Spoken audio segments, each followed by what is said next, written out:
Hello doctors, I'm your med buddy Arun and I welcome you to my second lecture of the series on arterial supply of human body. In this lecture, we will be talking about arterial supply of the thorax. First of all, we will see all the general arteries that are arising from the thoracic aorta, and then we will specifically be talking about all the organs within thorax and their blood supply except heart. We will cover the blood supply of heart in next lecture. So let's get started.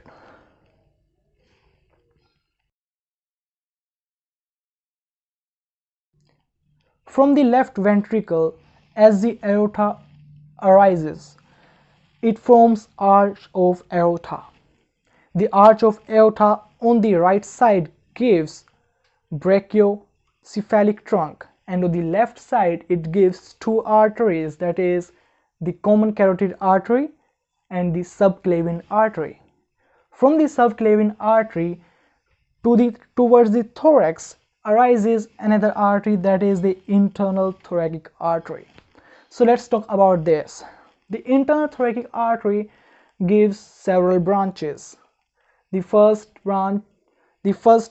pair of branches or first group of branches we can say are the small branches, that are the external arteries, then the anterior intercostal arteries, and lastly the perforating arteries. We will be knowing the significance of all these arteries further in the lecture. Then aorta moves and gives bronchial artery arising directly from the aorta, thoracic aorta. The esophageal arteries again arising directly from the aorta. Alright, this internal thoracic artery then moves further and finally divides into epigastric artery and the phrenic artery, that is the superior phrenic artery. Now, also this internal thoracic artery gives branch to the pericardium, that is the pericardial artery. The thoracic aorta then moves further and gives esophageal arteries, gives 9 pairs of intercostal arteries. We can see a small diagram of intercostal arteries. In the intercostal artery, the left intercostal artery is always smaller than the right intercostal artery. Why? You can see here the structure of vertebra. You can appreciate the transverse process and the spinous process. Right in front of the vertebra, it is situated on the left side of the vertebra. Alright, so automatically the left intercostal artery will become smaller and the right will be the longer one. Right beside the aorta, you can see there is esophagus demarcated here and here as well. So it moves further, it crosses the diaphragm, and right after crossing the diaphragm it gives inferior phrenic arteries. Inferior phrenic arteries are two, that are left and the right. The left inferior phrenic artery arises directly from the cephalic trunk, mainly from the splenic part of the cephalic trunk, while the right inferior phrenic artery arises from the proper hepatic artery or from the gastric artery, or sometimes it may also arise from the adrenal artery. So these are some of the major branches that are arising from the thoracic aorta. Now talking specifically about the organs and their perfusion. First of all, the arterial supply of the chest wall. The chest wall is supplied by three main arteries. The first is the internal thoracic artery, superior intercostal artery, and the posterior intercostal artery. We already discussed how the posterior intercostal artery is. There are 9 pairs of posterior intercostal arteries that are arising from the posterior side of the thoracic aorta. It is moving on the left and the right, and And in the posterior region of our body, they are in the dorsal region of our body, they are supplying all the muscles, which means these intercostal arteries are also giving the perforating small branches and supplying the muscle, skin, and all the important tissues in that area before reaching into the anterior region. All right. The superior intercostal artery. The superior intercostal artery is the part of costocervical trunk. The internal thoracic artery. Again, the internal thoracic artery gives some main branches that are the sternal branches. The sternal branch mainly supply to the medial part of the chest, the muscles within the medial region, and it gives small branches that enters the sternum and supply to the bone marrow within the sternum. The anterior intercostal arteries. There are 6 pairs of anterior intercostal arteries. These anterior intercostal arteries supply the intercostal muscles that are the external intercostal muscle, internal intercostal muscle, and the innermost intercostal muscles. All these muscles are supplied by the anterior intercostal arteries, and then moving further, it anastomoses with the posterior intercostal arteries. The 6 posterior intercostal arteries basically. The another branches are the perforating arteries. These are small arteries but are very important. These arteries arises from the costal level, that is in the region of first, second, and the third rib only, but they have some importance. What? They have surgical importance.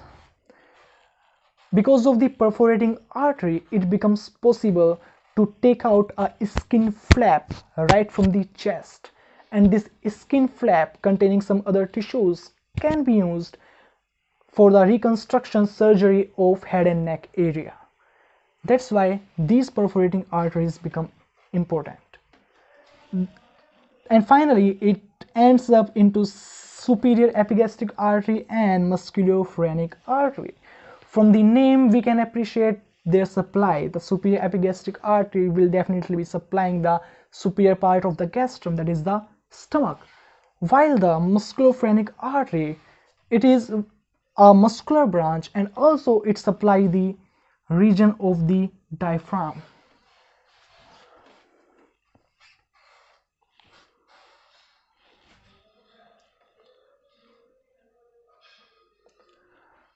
The next very important female organ, that is the breast. Perfusion arterial supply of the breast. It is supplied by 3 main arteries, that are the axillary artery, internal thoracic artery already discussed, and intercostal arteries. The very important one is the axillary artery. The axillary artery gives 4 branches for the supply of breast, that are the superior thoracic, thoracoacromial, lateral thoracic, and the subscapular arteries. So these main arteries supply all the lateral region of breast and also the superior region of the breast. Then comes the internal thoracic artery.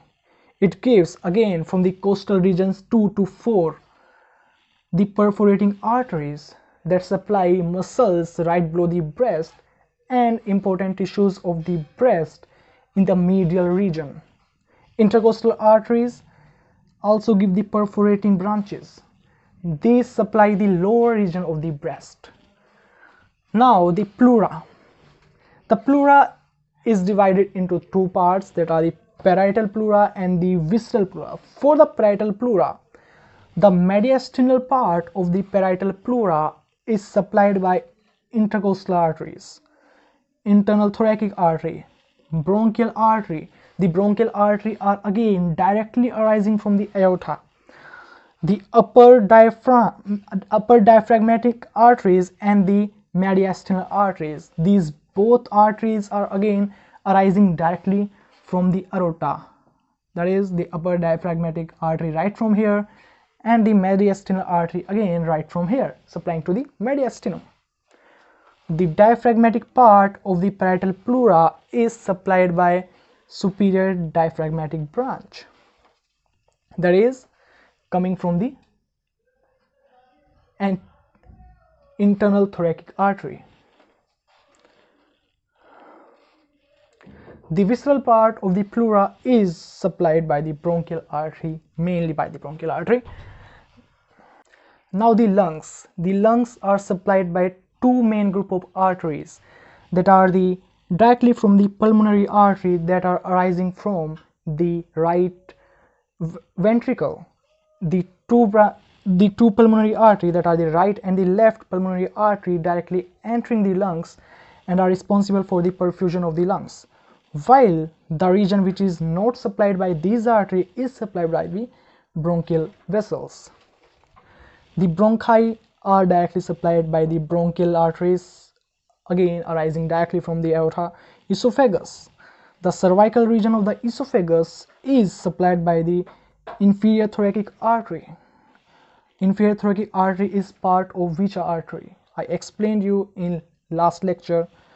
The thoracic artery, the thoracic part of esophagus is supplied by the bronchial artery and esophageal artery directly arising from the aorta. Now the diaphragm.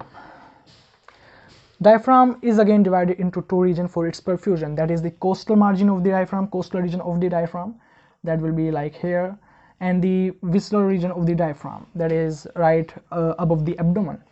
The coastal region is supplied by the lower five intercostal arteries, while this region that is right above the abdomen is supplied by the phrenic artery, that is the upper phrenic artery from the aorta and lower phrenic arteries left and right. I explained you previously,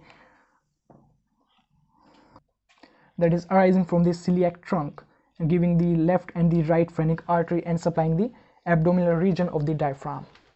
The thymus, the last part of this video, is supplied by inferior and superior thyroid artery and the thymic branch of internal thoracic artery. Thanks for watching.